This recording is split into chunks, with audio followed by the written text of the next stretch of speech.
My name is Harold Gamble, and I'm retired. I spent 20 years in the Army as a criminal investigator, and upon retiring, I went to work for General Service Administration in Auburn.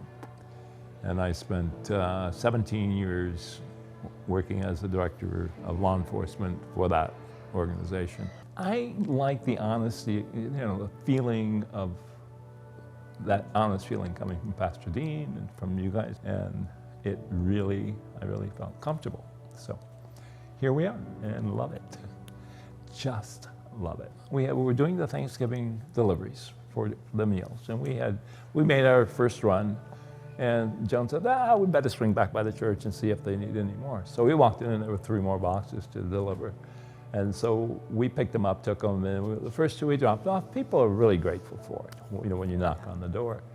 The last one we dropped off, we knew where it was because we had family that lived in that complex at one time. The lady opened the door, and it's like, what do you want? That typical, are you from a church? Are you a salesperson? Right. And you kind of step back a little bit, and Joan said, no, we're from our church. And behind her was a young man in deaf. He was signaling at, signing behind his mom, and he was making, sounds. You could see the light in his eyes and the joy in the mom. We have a meal for Thanksgiving. And that was just like, wow. When I went to church with my mom, whether it was a nickel, a dime, or a penny, that was big money back then for a kid. Had to put it in the pot. Through the military, you sort of drop off. I still did tithing, not to the 10% all the time. And as I got a little older, I started realizing you better put a little bit more in this. But it is a stepping stone, and people, I understand. I mean, you take $10 out of a check, $20 out of a check. That's 2, 3, 4 meals for a family. The tithing you do with the church, that dollar that I could go out and give somebody, it's just a little something. But if I put it in the pot like you're supposed to, and in turn, I didn't understand this, it'll come back to you tenfold, 100-fold, and it does. And I have to believe in the church. I have to believe in the church and the pastor, and that's that other side of me, the police investigative. I want to know what's going on. But I trust the church. And so when I give $500 to the church, that will it'll blossom and grow and go to people that I could never reach. When we walk in here, we don't know the circumstances of the congregation members. We don't know who's on that. I don't have enough to feed my kids.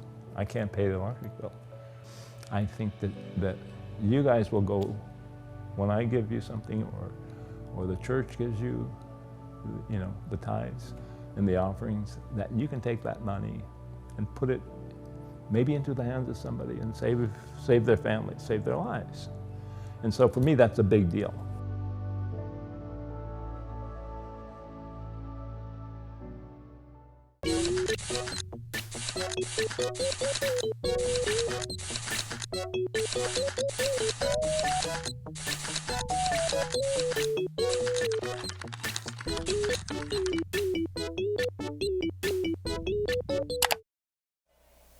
Hello. Did you see the Seahawks get beaten like redheaded stepchildren? Did you see that? I'm just saying, it's already been a long day. How many of you got up to watch some of the game? Oh, a few of you. You're saying I spoiled the game? No, the Seahawks spoiled the game. But, it's okay. Are you... She doesn't like it when I make enemies before the talk. Will you forgive me? All right, let's take our Bible, turn to John chapter 6. My name's Dean. If you're a guest, I'm so glad you're here. we've been in a collection of messages, all of them out of the book of John, about miracles. There are 7 miracles in the book of John, major miracles.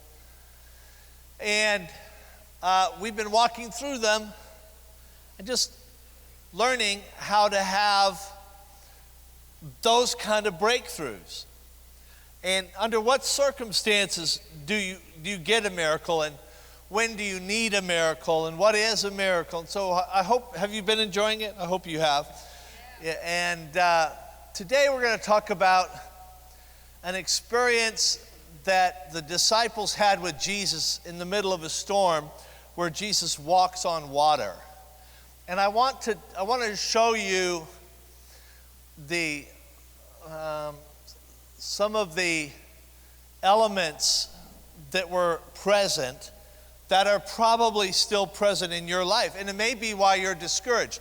I think I probably had 6 people say to me this week that they were discouraged. One person said they were having episodes of being suicidal, and there's a lot to be discouraged about. So I will say that for the first 20 minutes, this message is going to be a bummer. I'm just going to tell you.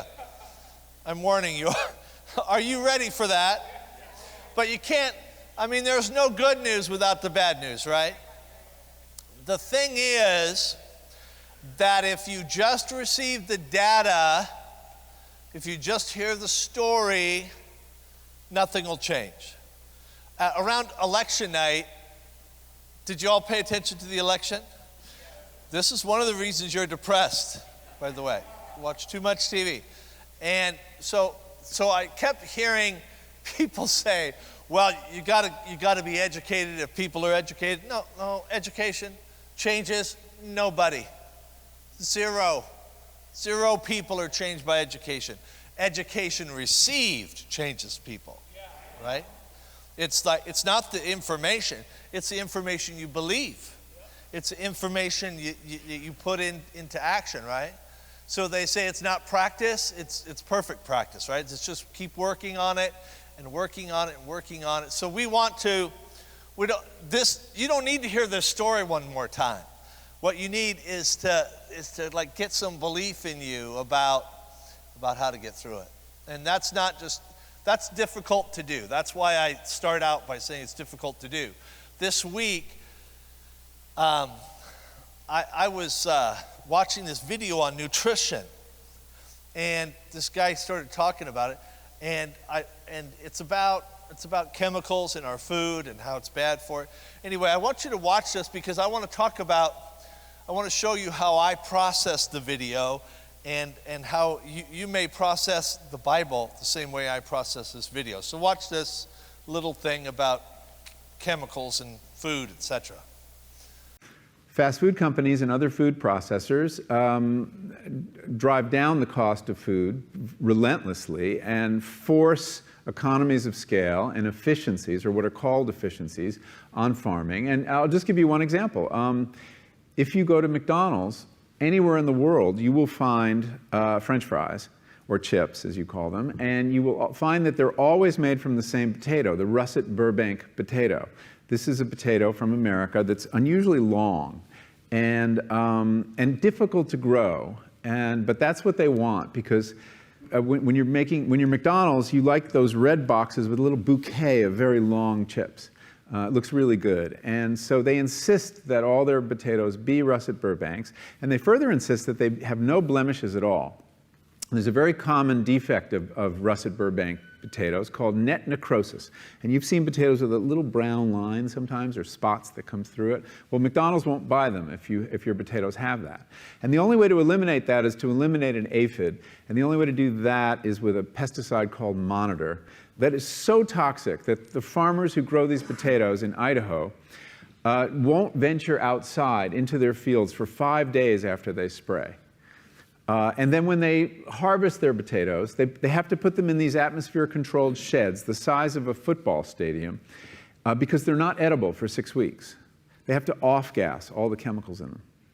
So you see, the desire for a certain kind of chip leads to a certain kind of agriculture. Okay. But the other thing on the health side, when I started learning about nutrition, we'll bail out of it right there. But I had this talk on in the background while I was doing some other things. And at the end of it, I had one overwhelming thought. Let's go get some fries. That's exactly, this is exactly what I'm talking about. When I started the talk, I had no clue of all the chemicals in those French fries. At the end, I did not care about all. What I wanted was that he started talking about that beautiful, and he goes on, by the way, more and more about, and I'm like, yeah, those fries do look good. They do taste good. Can I get an amen? Yeah, let's all go to McDonald's. So he wanted to change my mind, but the more he talked about it, it just sort of reinforced the same bad habits I already have. This is like so cathartic for me to talk about this, my French fry eating habits. So somehow we have to get to a place where we can receive information that changes us. And what if, for instance, I had just been to the doctor and they said, we think you're eating too many chemicals and it's caused cancer. Now, would that get me to change? Yeah, I would think if the doctor said, here's a list of things that might have caused this cancer, then maybe I would be listening, yes?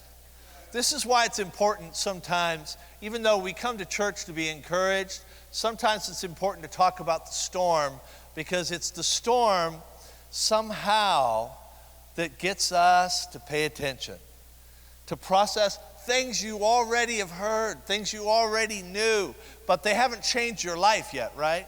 Because somebody else will have the problem, not me, not us. That wouldn't ever happen to us, because when it starts happening to you, you start finding information that's been there the whole time. As our Buddhist friends say, the teacher appears when the student is ready. Right? When you're ready to be a student, you'll find out there are a bunch of teachers around, right? It's just the fact that we're not ready to be students. So this morning, let's all be students, huh? Here's the story. It says, and we're going to be in John chapter 6, and we'll begin with verse 17. It says, they, the disciples, that core group there, they got into a boat and they started to cross the lake, Sea of Galilee. I will say, I hate to keep teasing you about this trip, but this time next year I'm going to take a group to Israel. I'd love to have you come. We're going to go out on a boat and we'll sing some worship right where this happened. So they go to the city of Capernaum. By this time it was dark. Jesus had not come back to them yet. And a strong wind was making high waves on the lake. They were about halfway across the lake when they saw Jesus walking on the water. As he got near the boat, they were afraid. But Jesus called to them, "It is I, do not be afraid." Today, I don't want to focus on the fact that he was hovering over the water. That's a talk for somebody who understands that kind of a miracle. I just want to talk about the storm and the elements that they had going on that you probably have going on too. Number one, darkness. Everybody say darkness. Darkness is an environment where vision is limited and sometimes eliminated. So the great thing, I believe this story actually happened. I believe they actually were on that lake, and by faith I believe that Jesus really did, they encountered him that way. But I also believe it's a powerful metaphor for what's going on in our life, because the world, it has seasons where it becomes a darker place, does it not? And I had a mentor who used to say, it's as dark as the inside of a cow right now. That's how he used to describe it. I never asked him how he knew what it looked like on the inside of a cow, but just like darkness. This is not 2020 out on Puget Sound. This is 2,000 years ago, and there are no lights, there's no navigational instruments, there's no running lights. They are in the dark.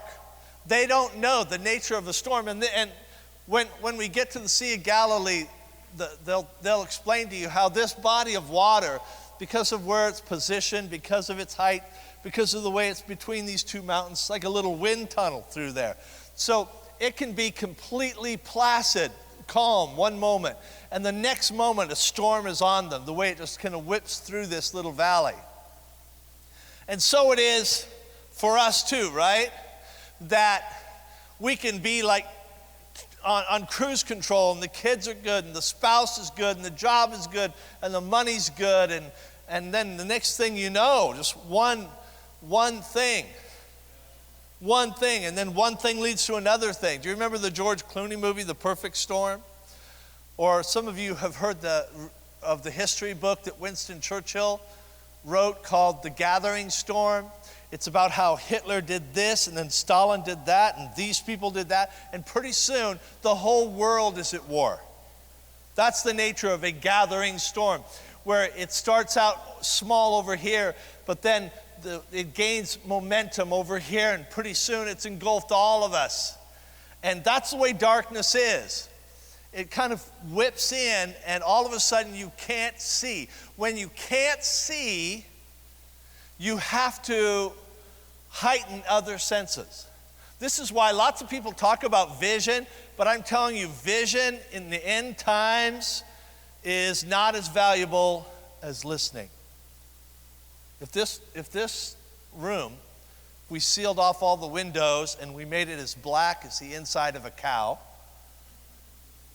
and there were obstacles everywhere, the only thing that would help you navigate this room is somebody who knew where you were and knew what was around you. And your ability to listen, as I said, hey, listen, okay, John, take a left. Don't go straight, you're gonna run into somebody or something. Listening becomes more important when vision is a problem. And these people were in the dark, and they didn't know if the wind was pushing them left, right, forward, backward. They're in the middle, it says. But they don't know what comes next. Second thing, absence. It said in the story that Jesus still hadn't come back. So they left it without Jesus. They didn't sense him. They didn't have him. So they were without a leader. And when you're in the dark and you don't have the boss, it kind of feels like this is troubling. And this is a modern problem that Jesus people have, because Jesus doesn't have skin on right now that you can touch, right? And sometimes it's nice to have somebody with skin on to hold you. Somebody to say, all right, tell me about it. And that's not what this is right now, right? It's what it was for them. It's what it will be when he comes back. But let's be honest, that's not what this is right now. Isn't that so? I told you I was going to make you feel worse before I made you feel better. But sometimes it's like, don't Jesus people, don't you just want to slap some Jesus people when you're going through a hard time and they say, it's okay, don't worry about it, don't worry about it. Did you catch that? It's like, don't worry about it. Like, don't worry about it. We're in the dark. It's a storm. Waves are crashing. That's the third thing, the storm, the nature of the storm. It says a gale swept down on them. The wind's blowing through. They're in the dark. They're without their leader. And the winds are blowing. It's not just dark. Wouldn't it be enough if it was just dark? But it's not enough. It's always one thing after another. And like days, stuff gets momentum, right? You got this money problem over here, and you're worried about your kids and their habits, and you're worried about your relationship. And does it not seem that if one thing's fragile, everything's fragile? Is it just me? It's just me? Oh, okay. When I said it, when I said, is it just me? Nelson said, yeah, it's just you. Come on, man. You're killing me. Today, I got up and I got up at the crack of dawn to watch the Seahawks, okay?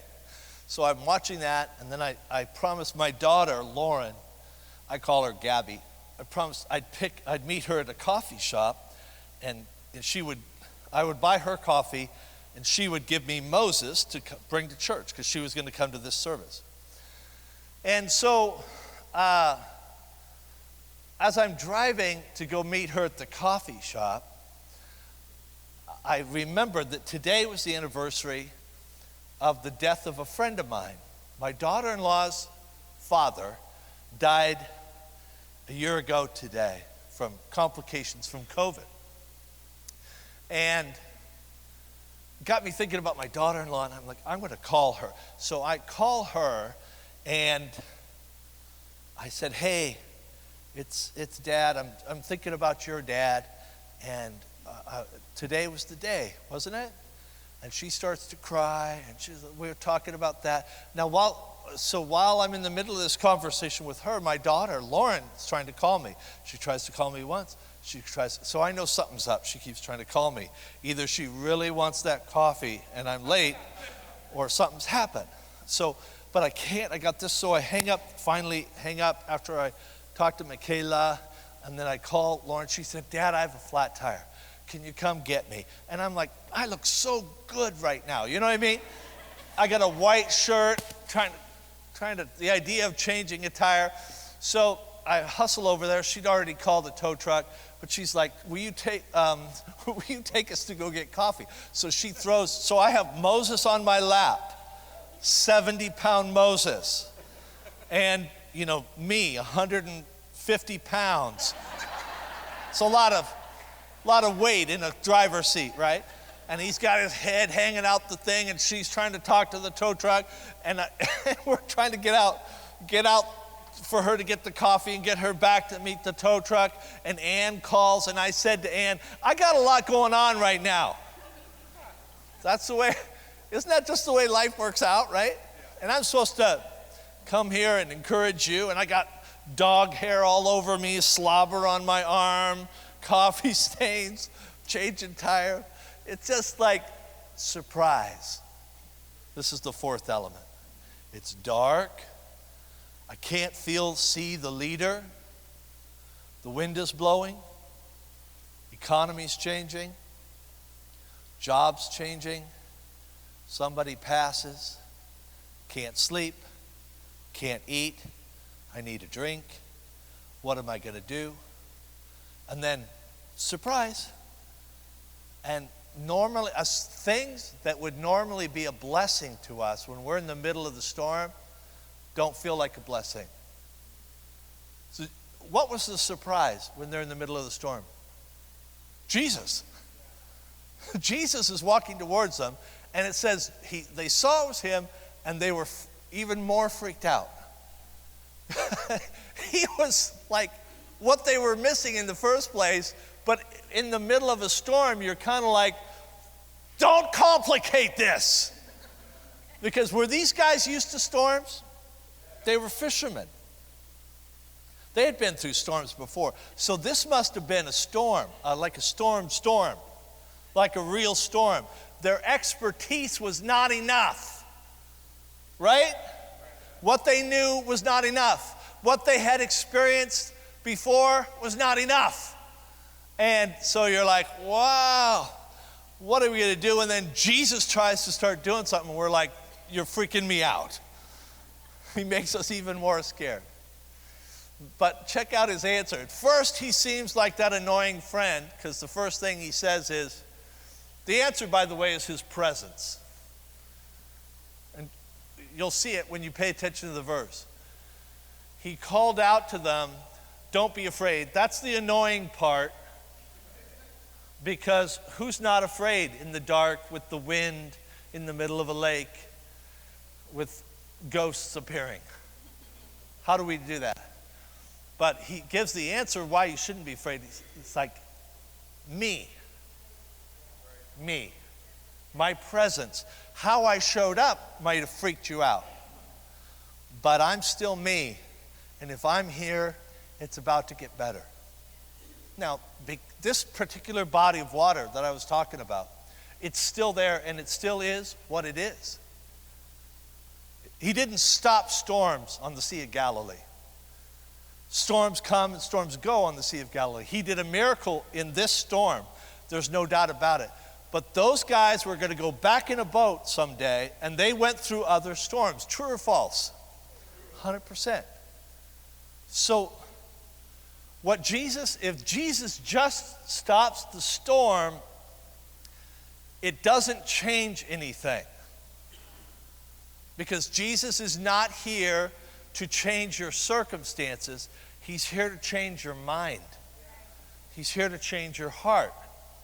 So I know we're desperate to get out of the dark, desperate to not feel alone. We're desperate for no more surprises. But the answer is the presence of Jesus. When I dropped my daughter off at her car, she said, "Dad, did you notice?" And I said, "Notice what?"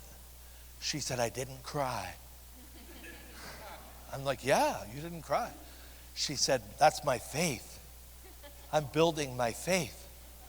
I kept saying to myself, it's going to be okay. We're going to work it out. It's going to be good. I'm going to make it, right? Now, you say, well, that's no big deal. Why don't we see if she thinks your thing's a big deal? Right? If it's your sickness, it's a crisis. If it's somebody else, you'll pray about it. If you're in it, right?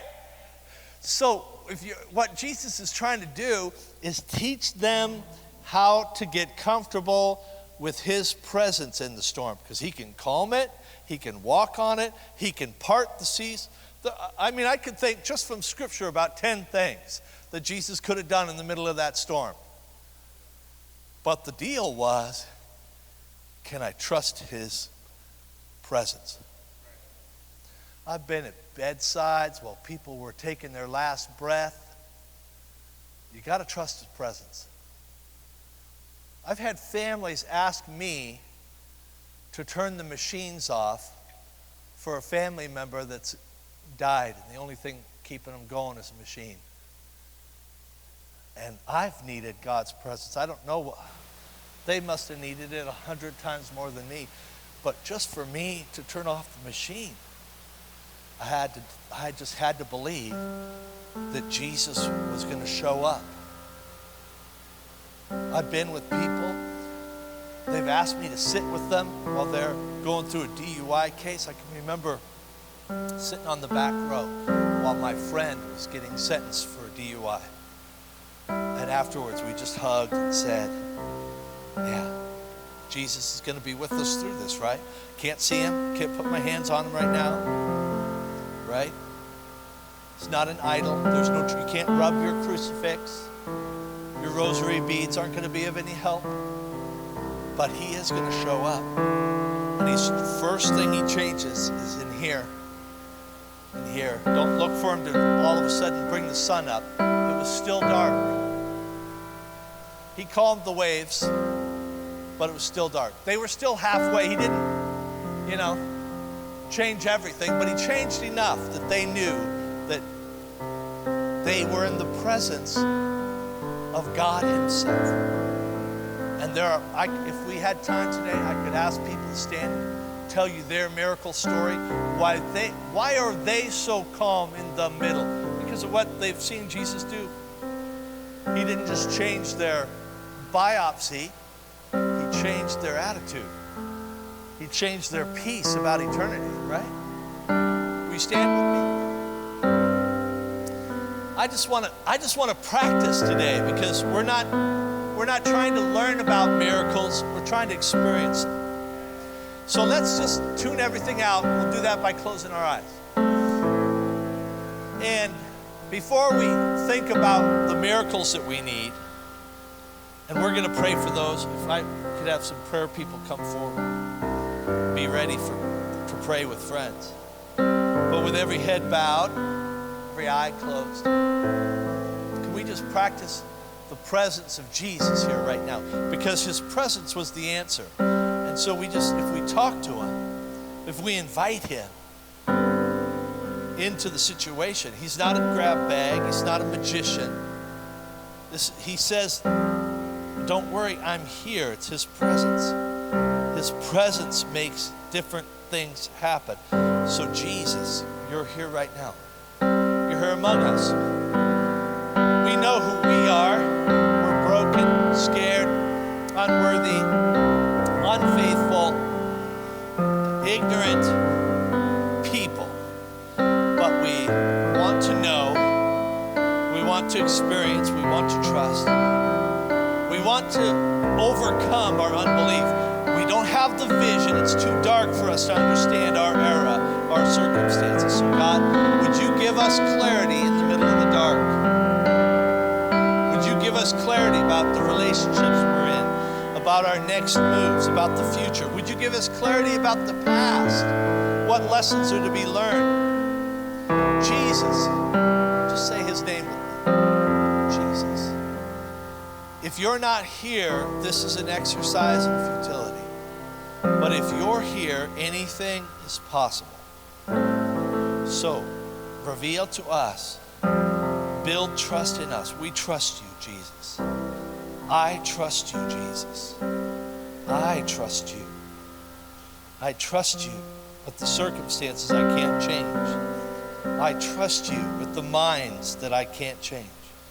I trust you with the things I don't know. Lord, these are the things that we need you to breathe on. So, calm what needs to be calmed. Fast forward what needs to be fast forward. Heal what needs to be healed. According to your will in each of these situations. Do you have something you need a miracle in? You just raise your hand all over this place. Okay, God, you knew these miracles before they ever acknowledged them. But this is us standing in the middle of the storm, and this is us admitting we're scared. We don't know what to do. It's beyond our control. We don't know how to change the Sea of Galilee. But we can welcome you into the boat. So we pray that you do something special in these situations. In Jesus' name, amen. Listen, the service is dismissed, but would you come forward? And Nelson, will you join us up here? I want to make sure we have enough people to pray. Matthew, would you come up? And if you have something, if you raised your hand, come up and pray with one of these friends, would you? Because this is how miracles happen, all right? Blessings, and I'll see you hopefully Saturday, right? To deliver meals. See you Saturday.